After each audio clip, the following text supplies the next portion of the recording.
Gas ચાલુ કર્યા વગર વ્રત કે ઉપવાસમાં ખાઈ શકાય તેવા ક્રિસ્પી કરારે ડબ્બો ભરીને આજે આપણે રાજગરો અને ટમેટાની એકદમ નવી રેસિપી બનાવીશું।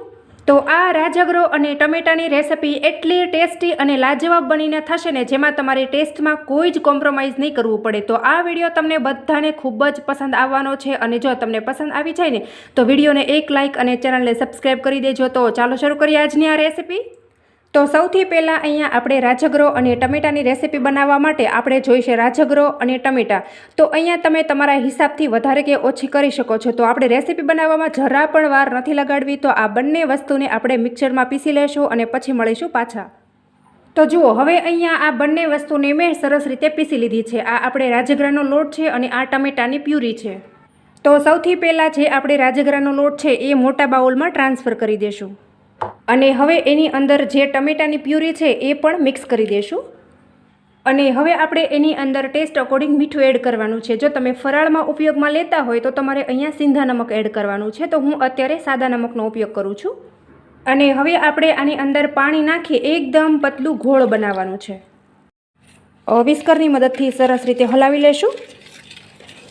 એક જ ડાયરેક્શનમાં આપણે એને ફેટવાનું છે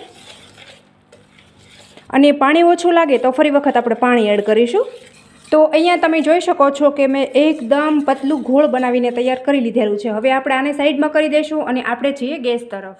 તો હવે જુઓ અહીંયા રાજગરાનું ઘોળ છે એને મેં ગેસ ઉપર ચડાવી દીધું છે અને ગેસની ફ્લેમ મેં ચાલુ કરી દીધી છે અને હવે આપણે એને સતત હલાવતા રહેવાનું છે સ્લો ફ્લેમ પર। એકદમ ઘટ્ટ થઈ જાય ને ત્યાં સુધી આપણે આને હલાવવાનું છે। તો જુઓ અહીંયા આપણે થોડી વાર એને લગભગ 5 મિનિટ જેવું હલાવશું ને એટલે એકદમ ઘટ્ટ થઈ જશે। તો શું મિત્રો તમે ક્યારે વ્રત કે ઉપવાસમાં ખાઈ શકાય એવો આ રીતનો નાસ્તો બનાવીને તૈયાર કર્યો છે કે નહીં એ મને કમેન્ટમાં તમારો ફીડબેક જરૂરથી આપજો અને તમે વિડીયો ક્યાંથી જુઓ છો ને એ પણ મને કમેન્ટમાં લખવાનું બિલકુલ નહીં ભૂલતા મિત્રો। તો જો અહીંયા આ જે મિશ્રણ છે એને હલાવવામાં જરા પણ ચૂક નથી કરવાની, સતત આપણે એને હલાવતા રહેવાનું છે। જો હલાવવામાં તમે આઘા પાછી કરશો ને તો ગાંઠા થઈ જશે અને બસ આ સમયે આપણે એની અંદર 1/2 ટીસ્પૂન જેટલા બેકિંગ સોડા એડ કરી દઈશું, હલાવી અને મિક્સ કરી લેશું। તો તમે જોશો થોડી વારમાં જ એ ઘટ્ટ થવા લાગ્યું છે। હમણાં હું તમને બતાવી દઉં, એકદમ આપણે જેવો રોટલીનો લોટ બાંધીએ ને બિલકુલ એવું થઈ જશે।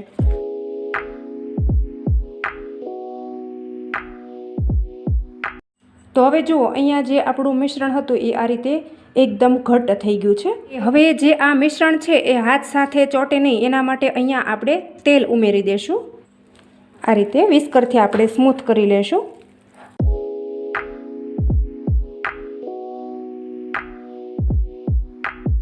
બસ હવે આપણે આને ઠંડુ કરી લેશું અને ગેસ ઉપરથી નીચે ઉતારી લેશું। તો અહીંયા જે આપણું મિશ્રણ છે એ આ રીતે આપણે હાથથી ટચ કરીએ તો તમે જોઈ શકો છો કે એકદમ સરસ એવું ઠંડુ થઈ ગયું છે અને થીક પણ થઈ ગયું છે। તો બસ આ રીતે આપણે કરવાનું છે અને હવે ત્યાર પછી અહીંયા જો મેં આ રીતની સોસની આપણે જે સોસ ભરવાની બોટલ આવે ને એ અત્યારે મેં લીધી છે અને આ બધું મિશ્રણ છે એ આપણે આની અંદર ભરી દેવાનું છે। અહીંયા તમે જો તમારા ઘરમાં કોઈ પણ એવી ખૂણાવાળી પોલોથીન હોય તો તમે એનો પણ ઉપયોગ કરી શકો છો। વધારાની પાણીની બોટલ કે પછી નાની સોડાની બોટલ હોય તો તમે એનો પણ ઉપયોગ કરી શકો છો। તો હું અહીંયા તમને બંને રીત બતાવવાની છું। એક તો પહેલાં આપણે આનાથી બનાવી લેશું અને પછી આપણે કોથળી લેશું। તો આ રીતે આપણે બધું મિશ્રણ છે એ આની અંદર ભરી દઈશું। તો જુઓ આ જે મિશ્રણ હતું એ મેં આ સોસની બોટલની અંદર ભરી દીધું છે અને જે આ ઉપરનું એનું જે નાકું છે ને એ આ રીતનું ખરબચડું છે।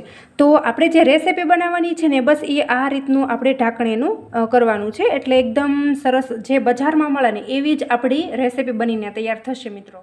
તો જુઓ ફ્રેન્ડ્સ અહીંયા આપણું તેલ છે એ ગરમ થઈ ગયું છે અને હવે ત્યાર પછી આપણે જો આ રીતે આ સોસ ભરેલી જે બોટલ છે એ લેશું અને આ રીતે આપણે પ્રેસ કરીશું અને પછી આપણે આ કુરકુરે પાડી લેશું।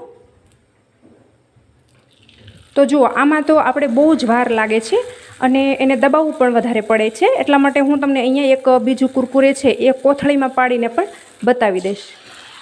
તો જુઓ અહીંયા આપણને જે સોસની બોટલ હતી એમાં આપણને ફાવતું નહોતું તો આ રીતે મેં પોલોથીનની અંદર આ મિશ્રણ છે એ ભરી લીધું છે। તમે જોશો કે આની અંદર આસાનીથી નીકળી જાય છે એટલે આપણને કુરકુરે બનાવવામાં ફાવશે। તો હવે ગેસની ફ્લેમ આપણે સ્લો કરી આ કુરકુરે છે આપણે તેલમાં પાડી દઈશું।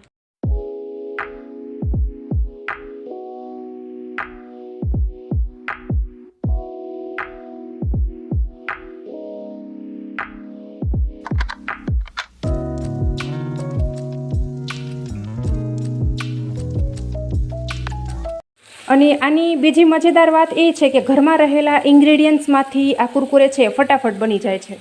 અને હવે આપણે હલાવી લેશું અને ગેસની ફ્લેમ છે આપણે સ્લો રાખવાની છે. તમે જોશો કે કેટલા સરસ આપણા કુરકુરે બનીને તૈયાર થયા છે. અને વળી આ જે કુરકુરે છે ને એ તો ફરાળમાં પણ ખાઈ શકાય છે, કારણ કે આપણે આની અંદર રાજગરાના લોટનો ઉપયોગ કરેલો છે. અને હવે જુઓ અહીંયા એકદમ સરસ એવા તળાઈ જાય ને પછી આપણે નાના ઝારામાં લેશું અને પછી આપણે આ રીતે મોટા ઝારાની અંદર નાખી દઈશું, એટલે એનું જે એની અંદર રહેલું તેલ છે એ બધું નીતરી જાય.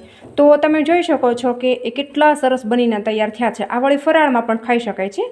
તો હવે આને આપણે સાઈડમાં કરી દઈશું અને બીજા કુરકુરે છે એને પણ આપણે પાડી. તો જુઓ ફ્રેન્ડ્સ, હવે અહીંયા તમે જોઈ શકો છો કે મેં બધા કુરકુરે બનાવી અને તૈયાર કરી લીધેલા છે. એકદમ બજાર જેવો કલર અને એકદમ ટેસ્ટમાં પણ બજાર જેવા જ આપણા કુરકુરે બનીને તૈયાર થયા છે. તો તળી અને મેં કુરકુરેને આ રીતે ટીશ્યુ પેપરની અંદર નાખેલા છે, જેથી કરીને એક્સ્ટ્રા ઓઇલ હોય એ બધું નીતરી જાય. અને હવે આપણે બીજા બાઉલમાં ટ્રાન્સફર કરી દઈશું અને સોસ સાથે આપણે સર્વ કરીશું.